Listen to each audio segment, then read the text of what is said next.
Hello guys, कैसे हैं आप सभी। मैं आशा करता हूं कि आप सभी बहुत ही अच्छे होंगे, स्वस्थ होंगे, मस्त होंगे और आराम से अपनी स्टडी कर रहे होंगे।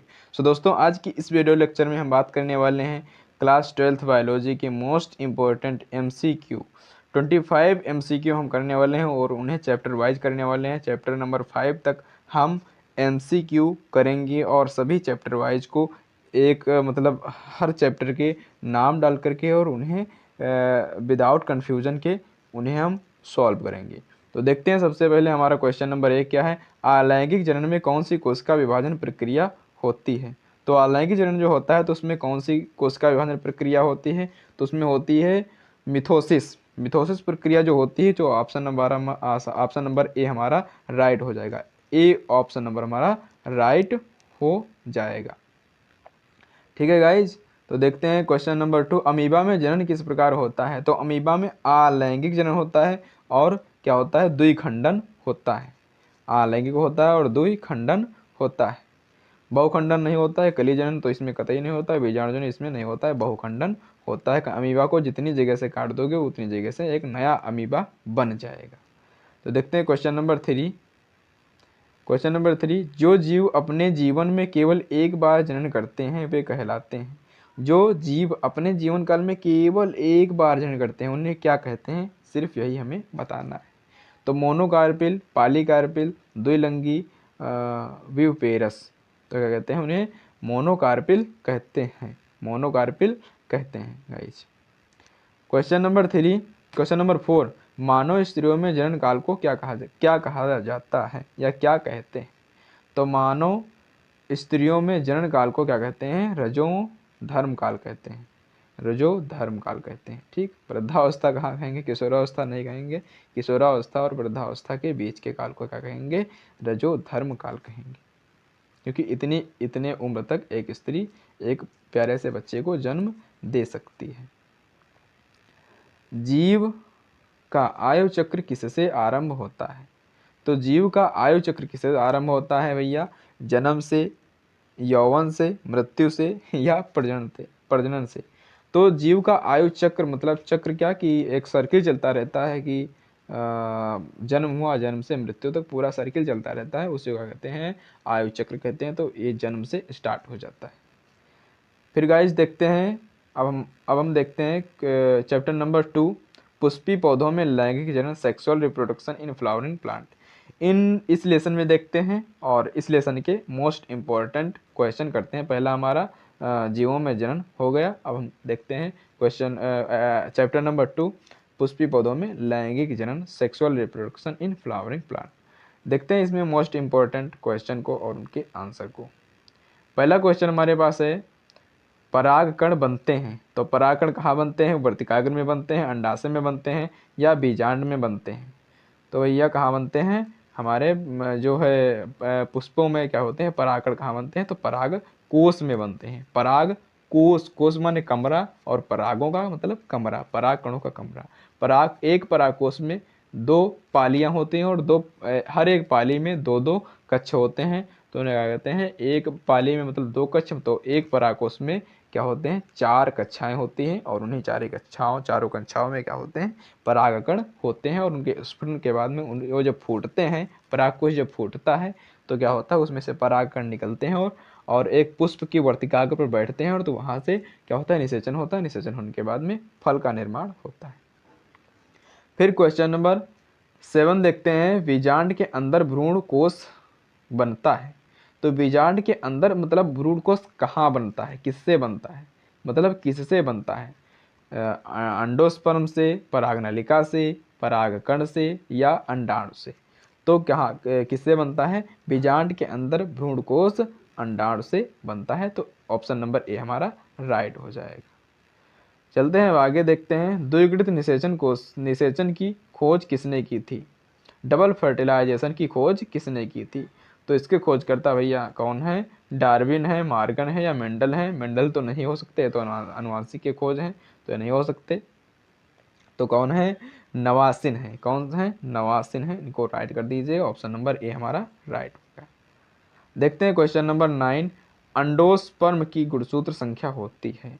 तो अंडोस्पर्म की गुणसूत्र संख्या 4n होती है या 2n होती है, केवल n होती है, या 3n त्रिगुणित होती है। तो भैया ए ऑप्शन नंबर हमारा राइट हो जाएगा, जो है 3n त्रिगुणित होती है। अब देखते हैं क्वेश्चन नंबर 10, कीटों द्वारा परागकण कहलाता है। जो कीटों द्वारा परागकण होता है उसे हम क्या कहते हैं? देखिए, परागण दो प्रकार का होता है, स्वपरागण, परपरागण। जो हवा, किसी कीट, किसी जल से, जल के कारण, हवा के कारण, या किसी कीट के कारण, या किसी मनुष्य के कारण जो होता है उसे परपरागण कहते हैं। और जो स्वयं हो जाता है, जो स्वयं हो जाता है, तो उसे क्या कहते हैं? स्वपरागण कहते हैं। यानी उसी पुष्प का परागकण उसी पुष्प के वर्तिकाग्र पर जाता है तो उसे कहते हैं स्वपरागण। अगर किसी दूसरे पुष्प का परागकण किसी दूसरे पुष्प के वर्तिकाग्र पर गिरता है और वहाँ पर निषेचन करता है तो उसे क्या कहते हैं? तो उस प्रक्रिया को परपरागण कहते हैं। ठीक, तो मैं ऐसा करता हूँ कि आप लोगों को ये समझ में आ गया होगा, और इसको हम क्लिक कर देते हैं किस पर? ऑप्शन नंबर ए, कीट परागण कहते हैं। मतलब कीटों के द्वारा हुआ तो कीट परागण, जल के द्वारा हो तो जल परागण, अगर वायु के द्वारा होता है तो उड़ करके हवा में चले जाते हैं तो उसे क्या कहते हैं? वायु परागण कहते हैं। ठीक, तो इसमें कोई ज़्यादा कठिन चीज़ नहीं है। फिर देखते हैं अध्याय नंबर 3, मानव जनन, ह्यूमन रिप्रोडक्शन। इसमें देखते हैं, इसमें बहुत ही मोस्ट इम्पोर्टेंट होते हैं क्वेश्चन, तो वो ज़रूर आते हैं हमारी बोर्ड परीक्षा में। तो देखते हैं, मानव में निषेचन कहाँ होता है? मानव में निषेचन कहाँ होता है? योनि में होता है, गर्भाशय में, यूट्रस में, उसमें यूट्रस में होता है, अंडाशय में होता है, ओवरीज में होता है, या फिर फैलोपियन नली या एम्पुला भाग में होता है।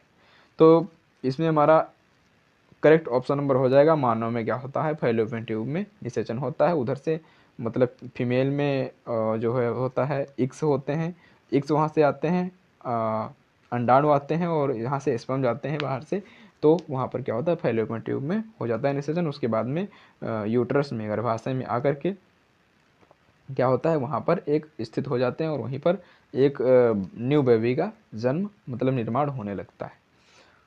ठीक, तो अब देखते हैं क्वेश्चन नंबर 12 की, अंडोत्सर्ग, ओव्यूलेशन को कौन सा हार्मोन प्रेरित करता है? तो उसे देखते हैं, प्रोजेस्टेरोन, एस्ट्रोजन, LSH या LH। तो हमारे पास कौन सा हो जाएगा correct option? Correct option A हो जाएगा, LH हार्मोन होता है। फिर देखते हैं, कार्पस ल्यूटियम कौन सा हार्मोन स्रावित करता है? तो कार्पस ल्यूटियम प्रोजेस्टेरोन होता है, जो मादा में होता है, यानी जो वोमन में होता है, ये लिंग हार्मोन कहलाता है। ठीक, और जो लिंग हार्मोन पुरुष में होता है तो टेस्टोस्टेरोन होता है, टेस्टोस्टेरोन होता है। ठीक, तो इसमें ये, उसमें वो। ठीक, तो ऑप्शन नंबर हमारा कौन सा हो जाएगा सही? तो ऑप्शन नंबर हमारा ए करेक्ट हो जाएगा। फिर देखते हैं क्वेश्चन नंबर 14, गर्भावस्था हार्मोन कौन सा है? यानी गर्भावस्था हार्मोन, जब एक स्त्री प्रेग्नेंट होती है तो उस हार्मोन, जब उस प्रक्रिया में जो हार्मोन काम कर रहा होता है उसे कहते हैं गर्भावस्था हार्मोन। तो वो कौन सा हार्मोन होता है? तो हमें नाम बताना है। एस्ट्रोजन ये नहीं होगा, प्रोलैक्टिन ये तो दुग्ध स्रावित करता है, ऑक्सीटोसिन ये भी दुग्ध को स्रावित करता है, और ये प्रसव में क्या करते हैं? भूमिका निभाते हैं। तो हमारे पास कौन सा करेक्ट हो जाएगा? ए ऑप्शन नंबर करेक्ट हो जाएगा, HCG। ठीक है गाइस, अब देखते हैं, निषेचित अंडाणु को क्या कहते हैं? निषेचित अंडाणु को भ्रूण कहते हैं, गैमेट कहते हैं, या फिर कोशिका कहते हैं। तो निषेचित अंडाणु को क्या कहते हैं? निषेचित अंडाणु यानी स्पर्म से मिले हुए अंडाणु को क्या कहते हैं? जायगोट यानी युग्मनज कहते हैं। गाइज, अब हम आ गए यहाँ पर, कितने कंप्लीट किए? यहाँ पर 15 कंप्लीट कर दिए। अब हम आ गए अपने चैप्टर नंबर 4, जनन स्वास्थ्य, रिप्रोडक्टिव हेल्थ। इसके बारे में देखते हैं, कुछ मोस्ट इम्पोर्टेंट ऑब्जेक्टिव हैं तो उन्हें भी देख लेते हैं। देखते हैं, परिवार नियोजन का उद्देश्य है। तो परिवार नियोजन का उद्देश्य क्या है? जनसंख्या में वृद्धि करना भाई साहब, ये नहीं होगा। बाल्य विवाह तो और जनसंख्या बढ़ेगी, कुछ ज्ञान नहीं रहेगा। ठीक है, फिर देखते हैं प्रजनन बल वृद्धि, ये भी नहीं होगा। अब देखते हैं क्या बचा हमारे पास, ऑप्शन नंबर ए बचा है जनसंख्या नियंत्रण, कि जनसंख्या को नियंत्रित करना क्या कहलाता है, क्या कहलाता है, परिवार नियोजन का उद्देश्य कहलाता है, कि जनसंख्या को नियंत्रित किया जा सकता है परिवार नियोजन के उद्देश्य से। एमटीपी का पूर्ण रूप क्या है, तो medical termination of pregnancy MTP का पूरा नाम होता है, और इसे आप देख लीजिए, बहुत ही अच्छे दिल दिमाग और डाटा लेकर यहाँ पर इसे समझ सकते हैं। फिर देखते हैं क्वांटम का प्रयोग रोकता है, तो क्वांटम का प्रयोग योग संचालित रोगों को रोकता है। ओके गाइज, अब देखते हैं क्वेश्चन नंबर 19 की तरफ। IUD का उदाहरण है, तो IUD का उदाहरण डायफ्राम नो, नसबंदी नो, गोली नो, ये क्या है, लिप्स लूप, ये हमारा करेक्ट ऑप्शन हो जाएगा, करेक्ट ऑप्शन ए हमारा हो जाएगा। फिर देखते हैं question number 20, test tube baby तकनीक में निषेचन कहाँ होता है, तो टेस्ट ट्यूब बेबी तकनीक में निषेचन कहाँ होता है, शरीर में होता है, नहीं भाई शरीर में तो होता है, लेकिन ये तो करेक्ट ऑप्शन है ही नहीं, तो शरीर में, शरीर के बाहर थोड़ी ना होगा। तो अंडाशय में नो, गर्भाशय में नो, कहाँ होगा, कहाँ होगा, अगर टेक्स्ट ट्यूब नहीं होता, अगर ओरिजिनल होता है रिप्रोडक्शन, अगर ओरिजिनल फर्टिलाइजेशन करना होता तो कहाँ होता, तो फैलोपियन ट्यूब में होता वुमेन के। लेकिन इसमें क्या बता रहा है, टेस्ट ट्यूब बेबी तकनीक, ये एक तकनीक है और एक टेक्नोलॉजी है। इस टेक्नोलॉजी से क्या करते हैं, शरीर के बाहर क्या करते हैं, एक प्रयोग के आधार पर उसका फर्टिलाइजेशन यानी उसका निषेचन करते हैं, और निषेचन करने के बाद में महिला के यूट्रस में उसे स्थापित कर दिया जाता है। तो पूछता है, इसमें पूछता क्या है कि बताइए टेस्ट ट्यूब बेबी तकनीक में निषेचन कहाँ होता है, तो इसमें तो होगा नहीं, ना ही इसमें होगा, ना ही इसमें होगा, तो हमारा ऑप्शन नंबर लेबोरेटरी में होता है, यानी इन विट्रो, एंड एक पाइप की सी होती है प्रयोगशाला में, उसी में अंडाशय को और स्पर्म को रख दिया जाता है, सॉरी अंडाणु को और स्पर्म को रख दिया जाता है, और जब निषेचन हो जाता है एक निश्चित तापमान पर, तब उसे महिला के यूट्रस में रख दिया जाता है, यानी गर्भाशय में रख दिया जाता है। तो ऑप्शन नंबर हमारा ए राइट हो जाएगा। अब गाइज आ गए हैं अपने चैप्टर नंबर 5, वंशागत एवं आनुवांशिकता के सिद्धांत, प्रिंसिपल्स ऑफ इनहेरिटेंस एंड वेराइटाइन। अब इसमें देखते हैं, इसमें विभिन्न प्रकार की वैरायटी देखते हैं, और जो मेंडल साहब का योगदान इसमें बहुत ही ज़्यादा योगदान है। तो देखते हैं क्वेश्चन नंबर 1 को, सॉरी इसमें 21 है, लेकिन इस चैप्टर का क्वेश्चन नंबर 1 ही है, कुछ मैंने गलत नहीं बोला है। तो क्वेश्चन नंबर 1 है, मेंडल ने प्रयोग किए थे सरसों के पौधे पर, चना के पौधे पर, या फिर गेहूं के पौधे पर, या फिर मटर के पौधे पर। तो मेंडल साहब ने किस पर किया था, मटर के पौधे पर अपना प्रयोग किया था। फिर देखते हैं क्वेश्चन नंबर 22, मेंडल के स्वतंत्र वर्गीकरण का सिद्धांत लागू होता है, किसी पर नहीं, युग्मकों पर, समान गुणसूत्रों पर, विभिन्न गुणसूत्रों पर स्थित जीनों पर।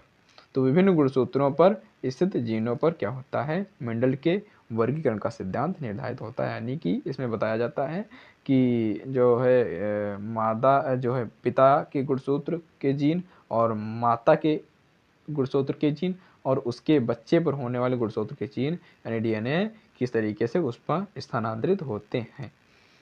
ठीक है, फिर देखते हैं मनुष्यों में लिंग निर्धारण किस प्रकार होता है। तो मनुष्यों में लिंग निर्धारण अगर एक पुरुष का होता है, लिंग निर्धारण गुणसूत्र होता है XY, और एक वोमेन का यानी महिला का होता है या मादा का होता है XX गुणसूत्र होता है। तो अगर पुरुष का Y गुणसूत्र मादा के X गुणसूत्र से क्या होता है, निषेचित होता है, तो एक लड़का का जन्म होता है। अगर पुरुष का X गुणसूत्र और मादा के X गुणसूत्र से निषेचित होता है तो एक लड़की का जन्म होता है। तो हमारी क्या क्या प्रणाली है, यहाँ पर प्रणाली क्या है, तो इसमें देखिए ये है चिड़ियों का, ये ZW होता है चिड़ियों का। अब चिड़ियों का डिफरेंट वाला जो है ZW है, ये फीमेल का होता है, और इसमें जो सेम है ZZ ये मेल का होता है। लेकिन हमारे मनुष्यों में ऐसा नहीं है, मनुष्यों में XX जो है डिफरेंट टाइप का है, एक्स वाई वो मेल का होता है, और जो एक्स एक्स यानी सेम प्रकार का होता है वो महिला का होता है, यानी वोमेन का होता है।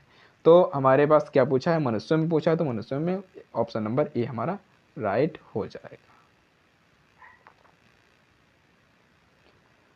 ठीक गाइज, अब देखते हैं question number 24। A B O रक्त समूह का निर्धारण किससे होता है, प्रोटीन से, हार्मोन से, एंजाइम से, या फिर जीन से। तो ए बी ओ रक्त समूह का निर्धारण किससे होता है, जीन से होता है, कि माता पिता के जीन और उससे उत्पन्न पुत्र या पुत्री के जीन के निर्धारित होता है कौन सा A B O blood group होता है। या इसे आसान भाषा में कहें कि पुरुष का ए ब्लड ग्रुप है और मादा का बी ब्लड ग्रुप है, तो आने वाली संतान में कौन सा ब्लड ग्रुप होगा, तो उसके जीन के आधार पर होगा। अगर लड़की का जन्म होगा तो ए ब्लड ग्रुप होगा, अगर लड़का का जन्म होगा तो बी ब्लड ग्रुप। इसी तरीके से होता है। अगर आपने वीडियो नहीं देखी अभी तक तो डिस्क्रिप्शन में लिंक है, आप डिटेल में उस वीडियो को देख सकते हैं और अच्छे से समझ सकते हैं कि कैसे क्या होता है। उसमें डिटेल में बताया गया है blood A B blood group, रक्त परिसंचरण, सर्कुलेटरी सिस्टम, सारी चीज़ों को समझाया गया है।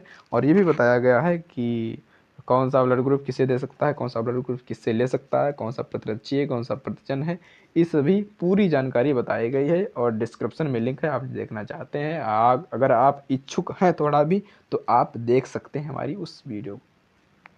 ठीक है गाइज, अब देखते हैं क्वेश्चन नंबर 25 को। अपूर्ण प्रभुत्व, अपूर्ण प्रभुत्व इनकॉम्प्लीट डोमिनेंस का उदाहरण है। तो अपूर्ण प्रभुत्व क्या है, इससे साधारण भाषा में कहें कि अपूर्ण प्रभाविता, मेंडल के जो प्रभाविता का नियम था और उसी से रिलेटेड है कि अपूर्ण प्रभाविता उसी के डिफरेंट में है। तो अपूर्ण प्रभाविता मतलब जो प्रभाविता का पालन ना करता हो। तो मकई ये तो करती है, मनुष्य ये तो करते हैं भैया, मनुष्य पूरा करते हैं। मटर ये तो, इस पर तो रिसर्च हुआ था, मेंडल साहब ने इस पर मटर पर रिसर्च किया था, ये भी नहीं होगा। स्नैपड्रैगन का फूल, इसे कहते हैं हिंदी में अपने यहाँ इसे कहते हैं गुलाबांस का फूल, गुलाबांस का पौधा इसे कहते हैं, इसे विज्ञानिक भाषा में कहते हैं स्नैपड्रैगन का फूल। तो इसमें क्या होता है, अगर सफ़ेद पुष्प वाले पौधे को और लाल पुष्प वाले पौधों का निषेचन, फर्टिलाइजेशन किया जाता है आपस में, तो क्या होता है, गुलाबी पुष्प वाला पौधा प्राप्त होता है हमें। हमें ना ही लाल का प्राप्त होता है और ना ही सफ़ेद का प्राप्त होता है, दोनों का मिक्स होकर के गुलाबी पौधा प्राप्त होता है। तो इस तरीके से गाइज हमारे 25 क्वेश्चन प्राप्त हो गए और उन्हें कंप्लीट भी कर लिया। और ये चैप्टर नंबर 5 तक हैं। अगली वीडियो में हम लेकर आएंगे तो चैप्टर नंबर 10 तक लेकर आएंगे, और अगली वीडियो में लाएंगे तो पूरी बुक के क्वेश्चन आंसर लाएंगे। तो अगर आप लोगों को वीडियो पसंद आई है तो वीडियो को लाइक कर दीजिएगा, और चैनल पर नए हैं तो चैनल को सब्सक्राइब कर दीजिएगा। और मिलते हैं किसी नेक्स्ट वीडियो में, तब तक के लिए जय हिंद, वंदे मातरम, goodbye, take care, love you.